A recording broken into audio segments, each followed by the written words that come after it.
This particular one, about a sustainable athletes' village, tells quite an extraordinary story. We think about the scale of the project. We think about over 2,500 homes.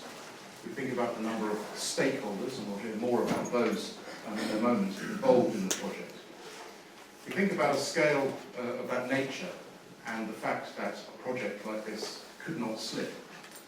We couldn't have a Games starting without an athletes' village.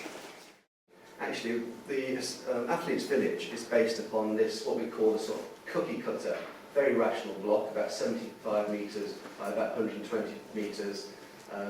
Scary when you see the fact that you're going to lay out about 15 of these. And it's got car park in the basement, it's lined by townhouses. Actually, the set of rules that we then used to develop this teaches you a lesson that actually you can take a very efficient, rational, quickly delivered block and make a piece of the city. And how do you do that? We break it down into components, looking at London, looking at grain, that I talked about, but then looking at how you break down the block into a series of layers. So you have a sort of, one block is actually composed of about 7 buildings. So that very rational block has views out from the courtyard to the outside to those spaces. And again, not unlike London, very sort of rational block. But actually, we love that architecture, and we never connect quick delivery, very efficient rational blocks with the spaces that we love in London.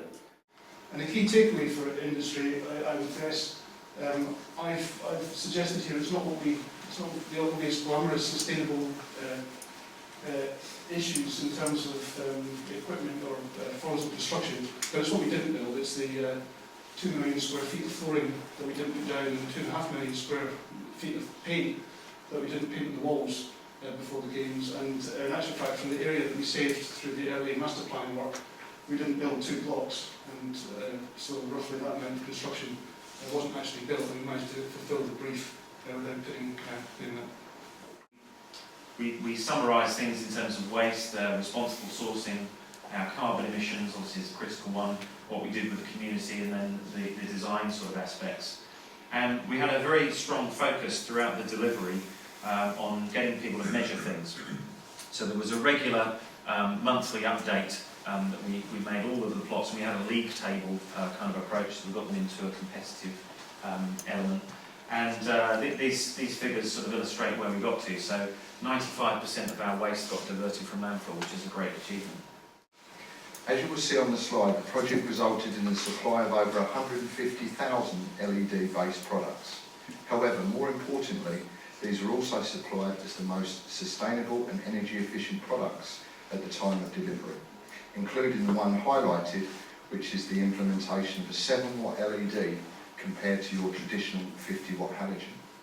These products were fitted in all apartments across the village and contribute to the village from a lighting perspective, being the most energy efficient residential development in the UK. So what I was wondering was, of all that investigation, was there anything that stuck out as something that you might have done if you'd had more chance to de-risk it, more time to investigate things? Well, I guess we'd had more time, and it's probably time is the critical factor. We've probably gone more modular, I would suggest, and that would produce a more sustainable development because less energy inputs and more efficient logistics and all the rest of it, which we looked at. Okay. And actually, I think sometimes if you have a project hanging around the office too long, it can all get a bit sloppy, actually. And actually, I think keeping the focus on, okay, mistakes were made, but actually incredible quality was brought out as well, just through that sort of pressure and delivery. You heard it here first. Architects talking about wanting less time. It would have been great if we could have actually delivered lighting specific to that venue or to one block as opposed to what we used to do is there. So yeah, I would have loved to have set up some sort of mechanism to certainly save a lot of you know, cardboard, basically the packaging materials. I would have liked to have got it to site specific, really. And that would be you need a large project to be able to do that for us to, obviously on the scale we do things, but it's a challenge for us going.